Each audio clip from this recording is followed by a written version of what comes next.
नमस्कार, जय हिंद, वंदे मातरम। प्यारे बच्चों, आपकी तैयारी निरंतर जारी है। चाहे आप स्टेट पीसीएस की तैयारी कर रहे हो या यूपी पुलिस एग्जाम, यूपी लेखपाल, यूपी ट्रिपल एससी, एसएससी या अन्य कोई एग्जाम। सभी एग्जाम में भारतीय राज्य व्यवस्था बहुत ही महत्वपूर्ण होती है और भारतीय संविधान का ऐतिहासिक विकास क्रम है। यहाँ से भी प्रश्न बनते हैं। आज उसी टॉपिक को हम कंप्लीट करेंगे और बहुत ही अच्छे तरीके से कंप्लीट करेंगे, बहुत ही कम समय में कंप्लीट करेंगे।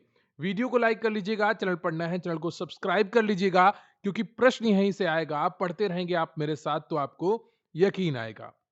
तो आज का जो हमारा टॉपिक है ये हम 4 पार्ट में पढ़ेंगे। भाग 1 भारतीय संविधान का ऐतिहासिक विकास, भाग 2 भारतीय संविधान सभा का गठन और भाग 3 भारतीय संविधान के स्रोत और भाग 4 25 अति महत्वपूर्ण वन लाइनर्स जो सीधे सीधे एग्जाम में पूछे गए हैं और दोबारा फिर पूछे जाएंगे। चलिए शुरू करते हैं भारतीय संविधान के ऐतिहासिक विकास से। भारतीय संविधान कोई एक दिन की उपज नहीं है, बल्कि है ब्रिटिश शासन के दौरान पारित किए गए विभिन्न अधिनियमों और नियमों का क्रमिक विकास है। इसके इतिहास के विकास को हम दो प्रमुख मुख्य भागों में बांट सकते हैं। पहला है कंपनी का शासन, द कंपनी रूल, 1773 से 1858 तक। फिर दूसरा आता है सम्राट यानी कि ताज का शासन, द क्राउन रूल, 1858 से 1947 तक। कंपनी के शासन की अगर बात की जाए तो ब्रिटिश ईस्ट इंडिया कंपनी के कार्यों को नियंत्रित और विनियमित करने के लिए ब्रिटिश संसद ने समय समय पर कई चार्टर और एक्ट पारित किए। रेगुलेटिंग एक्ट 1773 से शुरुआत करते हैं। यह भारत में ईस्ट इंडिया कंपनी के कार्यों को नियंत्रित करने के लिए ब्रिटिश सरकार द्वारा उठाया गया पहला कदम था। पहली बार कंपनी के राजनीतिक और प्रशासनिक कार्यों को मान्यता मिली। बंगाल के गवर्नर को बंगाल का गवर्नर जनरल पदनाम दिया गया और उसकी सहायता के लिए 4 सदस्यीय कार्यकारी परिषद का गठन किया गया। पहले गवर्नर जनरल लॉर्ड वारेन हॉस्टिंग्स थे। मद्रास और बंबई के गवर्नर बंगाल के गवर्नर जनरल के अधीन कर दिए गए। 1774 में कलकत्ता में एक सर्वोच्च न्यायालय सुप्रीम कोर्ट की स्थापना की गई, जिसमें एक मुख्य न्यायाधीश सर एलिजा एम्पे और 3 अन्य न्यायाधीश थे। कंपनी के कर्मचारियों की निजी व्यापार और भारतीय लोगों से उपहार या रिश्वत लेने पर प्रतिबंध लगा दिया गया। देखिए, रिश्वत तब भी थी 1773 में। तो क्या किया अंग्रेजी शासन ने? कंपनी के कर्मचारियों को निजी व्यापार करने और भारतीय लोगों से उपहार या रिश्वत लेने पर प्रतिबंध लगा दिया गया। अगली जो हमारा स्टेप है वो है पिट्स इंडिया एक्ट 1784। इस एक्ट में कंपनी के वाणिज्यिक और राजनीतिक कार्यों को अलग कर दिया गया।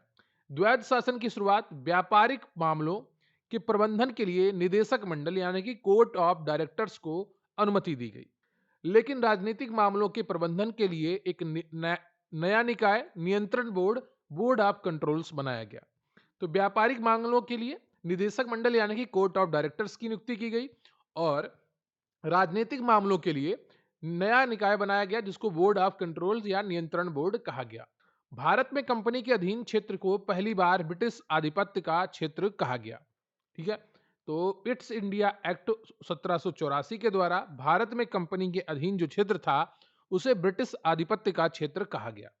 फिर आता है जो बार बार एग्जाम में पूछा जाता है, वो है चार्टर अधिनियम 1813। भारत में कंपनी के व्यापारिक एकाधिकार को समाप्त कर दिया गया, लेकिन चीन के साथ व्यापार और चाय के व्यापार पर एकाधिकार बना रहा।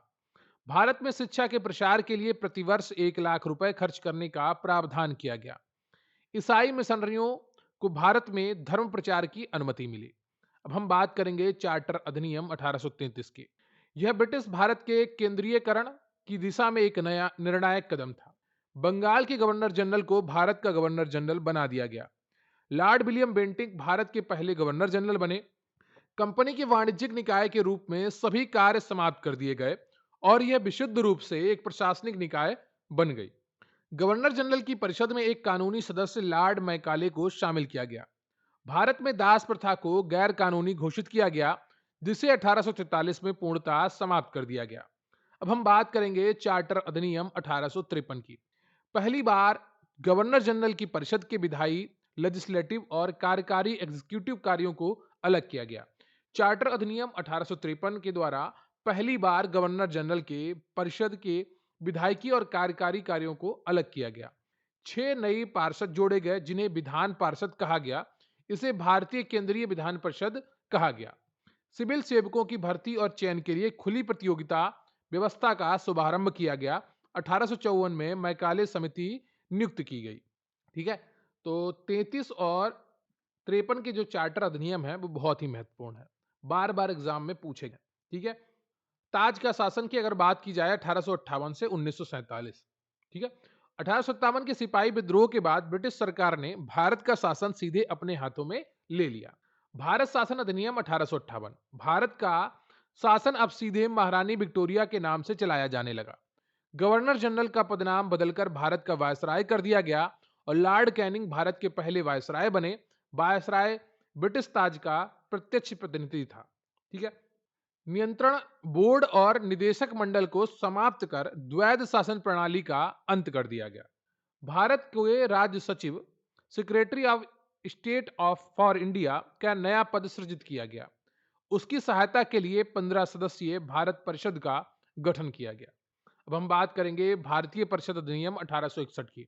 कानून बनाने की प्रक्रिया में भारतीय प्रतिनिधियों को शामिल करने की शुरुआत हुई।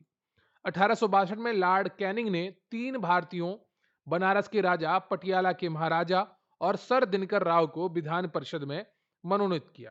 वायसराय को आपातकाल में बिना काउंसिल की संस्तुति के अध्यादेश जारी करने का अधिकार दिया गया, 6 महीने की अवधि के लिए।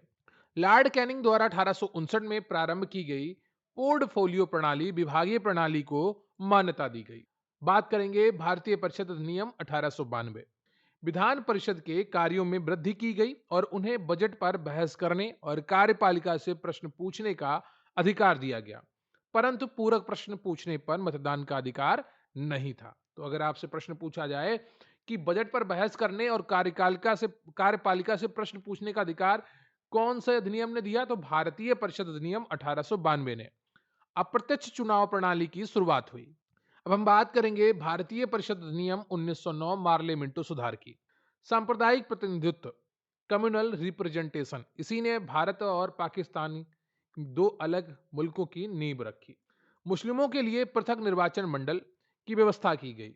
लॉर्ड मिंटो को सांप्रदायिक निर्वाचन का जनक कहा जाता है। पहली बार किसी भारतीय को वायसराय और गवर्नर की कार्यपालिका परिषद के साथ जोड़ने का प्रावधान किया गया। सत्येंद्र प्रसाद सिन्हा प्रथम भारतीय सदस्य बने, उन्हें विधि सदस्य बनाया गया था। भारत शासन अधिनियम 1919, जिसे मॉन्टेग्यू चेम्सफोर्ड सुधार कहा गया। भारत में पहली बार उत्तरदायी शासन, रिस्पॉन्सिबल गवर्नमेंट शब्द का प्रयोग किया गया। प्रांतों में द्वैध शासन, प्रांतीय विषयों को 2 भागों में बांटा गया, हस्तांतरित और आरक्षित। केंद्र में द्विसदनीय व्यवस्था स्थापित की गई। देश में पहली बार प्रत्यक्ष निर्वाचन की व्यवस्था शुरू की गई।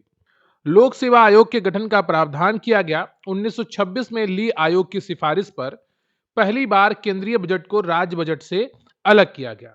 अब हम बात करेंगे सबसे महत्वपूर्ण भारत शासन अधिनियम 1935 की। यह एक लंबा और विस्तृत दस्तावेज था। वर्तमान भारतीय संविधान का लगभग 60 से 70% हिस्सा इसी से लिया गया था। अखिल भारतीय संघ बनाने की बात कही गई, यद्यपि यह अस्तित्व में नहीं आया। शक्तियों का विभाजन 3 सूचियों में किया गया: संघीय सूची, प्रांतीय सूची और समवर्ती सूची। अवशिष्ट शक्तियां वायसराय को दी गईं। प्रांतों में द्वैध शासन समाप्त कर प्रांतीय स्वायत्तता शुरू की गई। केंद्र में द्वैध शासन प्रणाली का शुभारंभ किया गया। भारतीय रिजर्व बैंक आरबीआई और एक संघीय न्यायालय की स्थापना का प्रावधान किया गया। अब हम बात करेंगे भारतीय स्वतंत्रता अधिनियम 1947 की। 3 जून 1947 को माउंटबेटन योजना पेश की गई, जिसमें भारत के विभाजन की बात थी। इस अधिनियम में भारत में ब्रिटिश राज समाप्त कर दिया और 15 अगस्त 1947 को इसे स्वतंत्र राष्ट्र घोषित किया। वायसराय का पद समाप्त कर दोनों डोमिनियन राज्यों में गवर्नर जनरल का पद सृजित किया गया। स्वतंत्र भारत के पहले भारतीय गवर्नर जनरल सी राजगोपालाचारी बने। तो ये रहा जो ब्रिटिश काल में भारतीय संवैधानिक विकास का इतिहास था, उसके बारे में एक गहन चर्चा आपने दी। अब हम बात करेंगे भारतीय संविधान सभा की, कॉन्स्टिट्यूटेंट असेंबली की। यह भी बहुत ही इंपॉर्टेंट है। भारत का संविधान एक विशेष सभा द्वारा तैयार किया गया, जिसे संविधान सभा कहा जाता है। संविधान सभा की मांग के इतिहास की अगर बात की जाए तो 1934 में पहली बार भारत में संविधान सभा के गठन का विचार एम एन रॉय वामपंथी आंदोलन के प्रेरणता द्वारा रखा गया। 1935 भारतीय राष्ट्रीय कांग्रेस आईएनसी ने आधिकारिक तौर पर संविधान सभा की मांग की। 1938 में पंडित जवाहरलाल नेहरू ने घोषणा की कि संविधान का निर्माण वयस्क मताधिकार के आधार पर चुनी गई सभा द्वारा होगा। कैबिनेट मिशन 1946, अंततः कैबिनेट मिशन योजना Lord Pethick Lawrence, Sir Stafford Cripps और एवी अलेक्जेंडर के तहत 1946 में संविधान सभा का गठन हुआ। संविधान सभा का गठन और संरचना की अगर बात की जाए तो कैबिनेट मिशन योजना के अनुसार कुल सदस्य संख्या 389 निश्चित की गई। 296 ब्रिटिश भारत से थे और 93 देसी रियासतों से थे। चुनाव प्रणाली भारतीय विधानसभा के सदस्यों द्वारा अप्रत्यक्ष चुनाव किया गया। प्रत्येक 10 लाख की जनसंख्या पर एक सीट आवंटित थी। भारत विभाजन की बात 1947 में मुस्लिम लीग के सदस्य अलग हो गए और संविधान सभा की सदस्य संख्या 299 ही रह गई। संविधान सभा की कार्य प्रणाली की अगर बात की जाए तो प्रथम बैठक 9 दिसंबर 1946 को होती है। सबसे वरिष्ठ सदस्य डॉक्टर सच्चिदानंद सिन्हा को अस्थायी अध्यक्ष चुना जाता है। 11 दिसंबर 1946 को डॉक्टर राजेंद्र प्रसाद को स्थायी अध्यक्ष और एच.सी. मुखर्जी व वी.टी. कृष्णमाचारी को उपाध्यक्ष चुना गया। Sir BN. राव को संवैधानिक सलाहकार नियुक्त किया गया। अब हम बात करेंगे उद्देश्य प्रस्ताव की, ऑब्जेक्टिव रेजोल्यूशन की। 13 दिसंबर 1946 को पंडित जवाहरलाल नेहरू ने ऐतिहासिक उद्देश्य प्रस्ताव पेश किया। 22 जनवरी 1947 को सभा ने इसे सर्वसम्मति से स्वीकार कर लिया। यही आगे चलकर हमारे संविधान की प्रस्तावना का आधार बना। अब हम बात करेंगे प्रारूप समिति की, ड्राफ्टिंग कमेटी की, जो बहुत ही महत्वपूर्ण है, बार बार एग्जाम में पूछी जाती है। यह संविधान सभा की सबसे महत्वपूर्ण समिति थी। इसका कार्य संविधान का ड्राफ्ट तैयार करना था। गठन 29 अगस्त 1947 को होता है। अध्यक्ष होते हैं डॉक्टर बी.आर. अंबेडकर। इन्हें भारतीय संविधान का जनक माना जाता है। कुल सदस्य इसमें 7 होते हैं। Doctor B R. Ambedkar, N. Gopalaswami Ayyangar, Alladi Krishnaswami Iyer, doctor K M. Munshi, Syed Mohammad Saadulla, N. Madhav Rao और टी.टी. कृष्णमाचारी। संविधान का प्रभाव में आना और महत्वपूर्ण तथ्य। संविधान के निर्माण में कुल 2 वर्ष 11 महीने और 18 दिन का समय लगा। 26 नवंबर 1949 को संविधान सभा ने संविधान को अंगीकृत और आत्मार्पित किया। मूल संविधान में 395 अनुच्छेद, 22 भाग और 8 अनुसूचियां थीं। 26 जनवरी 1950 को संविधान पूर्ण रूप से लागू हुआ। 1930 के पूर्ण स्वराज दिवस के सम्मान में संविधान सभा का प्रतीक मोहर हाथी था। प्रेम बिहारी नारायण रायजादा भारतीय संविधान के प्रमुख सुलेखक थे। इन्होंने हाथों से पूरा संविधान लिखा था। मूल संस्करण का सौंदर्यीकरण शांति निकेतन के कलाकारों नंद लाल बोस और बेहोर राम मनोहर सिन्हा द्वारा और हिंदी संस्करण का सुलेखन बसंत कृष्ण वैद्य द्वारा किया गया था। ध्यान रखिएगा, हिंदी संस्करण का सुलेखन बसंत कृष्ण वैद्य द्वारा किया गया था और अंग्रेजी का जो लेखन था वो प्रेम बिहारी नारायण रायजादा द्वारा किया गया था। अब हम बात करेंगे भारतीय संविधान के स्रोत की। Doctor B R. अंबेडकर ने गर्व से कहा था कि भारत के संविधान का निर्माण दुनिया के सभी ज्ञात संविधानों को छानने के बाद किया गया है। भारत शासन अधिनियम 1935 से संघीय तंत्र लिया गया, राज्यपाल का कार्यालय लिया गया, न्यायपालिका की संरचना ली गई और आपातकालीन प्रावधान लिए गए। ब्रिटेन के संविधान की अगर बात की जाए तो संसदीय शासन प्रणाली ली गई, कानून का शासन लिया गया, एकल नागरिकता ली गई, द्विसदनवाद और कैबिनेट प्रणाली ली गई। संयुक्त राज्य अमेरिका के संविधान की अगर बात की जाए तो सबसे महत्वपूर्ण है मौलिक अधिकार, जिनको लिया गया, न्यायिक पुनरावलोकन लिया गया, जुडिशियल रिव्यू, राष्ट्रपति पर महाभियोग लिया गया और प्रस्तावना का विचार हम भारत के लोग यहीं से प्रेरित है। आयरलैंड के संविधान की अगर बात की जाए तो राज्य के नीति निर्देशक तत्व लिए गए हैं, डीपीएसपी। राष्ट्रपति के चुनाव की पद्धति ली गई है। राज्यसभा के लिए सदस्यों का नामांकन 12 सदस्य किया गया। कनाडा का संविधान, यहां से सशक्त केंद्र के साथ संघीय व्यवस्था ली गई। अवशिष्ट शक्तियों को केंद्र में निहित होना, केंद्र द्वारा राज्यों के राज्यपालों की नियुक्ति भी कनाडा के संविधान से ली गई है। ऑस्ट्रेलिया के संविधान से अगर बात की जाए तो समवर्ती सूची, कॉन्करेंट लिस्ट और संसद के दोनों सदनों की संयुक्त बैठक ली गई है। जर्मनी के वाइमर संविधान से आपातकाल के दौरान मौलिक अधिकारों का निलंबन लिया गया है। सोवियत संघ यूएसएसआर का संविधान, मौलिक कर्तव्य लिया गया है यहां से और प्रस्तावना में न्याय के आदर्श, सामाजिक, आर्थिक और राजनीतिक न्याय लिया गया है। फ्रांस का संविधान की बात की गया है, गणतंत्रात्मक व्यवस्था, रिपब्लिक, प्रस्तावना में स्वतंत्रता, समता और बंधुत्व के आदर्श हैं। अफ्रीका का संविधान, संविधान में संशोधन की प्रक्रिया अनुच्छेद 368 लिया गया है और राज्यसभा के सदस्यों का चुनाव भी दक्षिण अफ्रीका के संविधान से प्रेरित है। जापान के संविधान से विधि द्वारा स्थापित प्रक्रिया ली गई है। अब हम बात करेंगे अति महत्वपूर्ण वन लाइनर्स की। जो संवैधानिक विकास आपने देखा है उससे जुड़े हुए इंपॉर्टेंट वन लाइनर्स कौन है, जो आपको क्विक रिवीजन करने के लिए बहुत ही उपयोगी होंगे। रेगुलेटिंग एक्ट 1773 के तहत स्थापित सुप्रीम कोर्ट के प्रथम मुख्य न्यायाधीश कौन थे? सर एलिजा एम्पे थे। किस अधिनियम द्वारा भारत में ईसाई मिशनरियों को धर्म प्रचार करने की अनुमति दी गई थी? तो चार्टर अधिनियम 1813।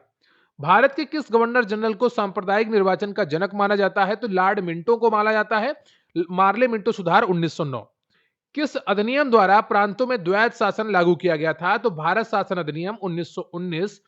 मॉन्टेग्यू चेम्सफोर्ड सुधार जिसे कहते हैं, उसके द्वारा प्रांतों में द्वैध शासन लागू किया गया था। किस अधिनियम द्वारा प्रांतों को स्वायत्तता प्रदान की गई, ऑटोनॉमी प्रदान की गई? भारत शासन अधिनियम 1935। भारत में संविधान सभा का गठन का विचार सबसे पहले किसने रखा था? एमएन रॉय ने रखा था 1934 में। संविधान सभा का चुनाव किस योजना के आधार पर किया गया था? कैबिनेट मिशन योजना 1946। संविधान सभा की पहली बैठक कब और कहां आयोजित हुई थी? 9 दिसंबर 1946 को नई दिल्ली में। अगला प्रश्न है आपका कि संविधान सभा के अस्थायी अध्यक्ष कौन चुने गए थे? तो डॉक्टर सच्चिदानंद सिन्हा चुने गए थे। अगला प्रश्न है आपका कि भारत के संविधान में उद्देश्य प्रस्ताव किसने प्रस्तुत किया था? पंडित जवाहरलाल नेहरू ने 13 दिसंबर 1946 को। संविधान निर्माण के लिए गठित प्रारूप समिति के अध्यक्ष कौन थे? डॉक्टर बी आर अंबेडकर थे। संविधान सभा के संवैधानिक सलाहकार कौन थे? सर बी एन राव थे। भारत के संविधान निर्माण में कुल कितना समय लगा? 2 वर्ष 11 महीने और 18 दिन लगे। भारतीय संविधान को संविधान सभा द्वारा कब अंगीकृत किया गया? 26 नवंबर 1949 को। भारतीय संविधान कब पूर्ण रूप से लागू हुआ था? 26 जनवरी 1950 को। मूल भारतीय संविधान में कुल कितने अनुच्छेद और अनुसूचियां थीं? तो 395 अनुच्छेद और 8 अनुसूचियां थीं। भारतीय संविधान में मौलिक अधिकार किस देश से लिए गए हैं? तो संयुक्त राज्य अमेरिका से लिए गए। भारत में एकल नागरिकता की अवधारणा कहां से अपनाई गई है? ब्रिटेन, यूके से अपनाई गई है। राज्य के नीति निर्देशक तत्व किस देश के संविधान से प्रेरित हैं? आयरलैंड से प्रेरित हैं। अवशिष्ट शक्तियों का केंद्र में निहित होना किस देश से लिया गया है? तो यह कनाडा से लिया गया है। समवर्ती सूची का प्रावधान किस देश के संविधान से लिया गया है? तो यह ऑस्ट्रेलिया से लिया गया है।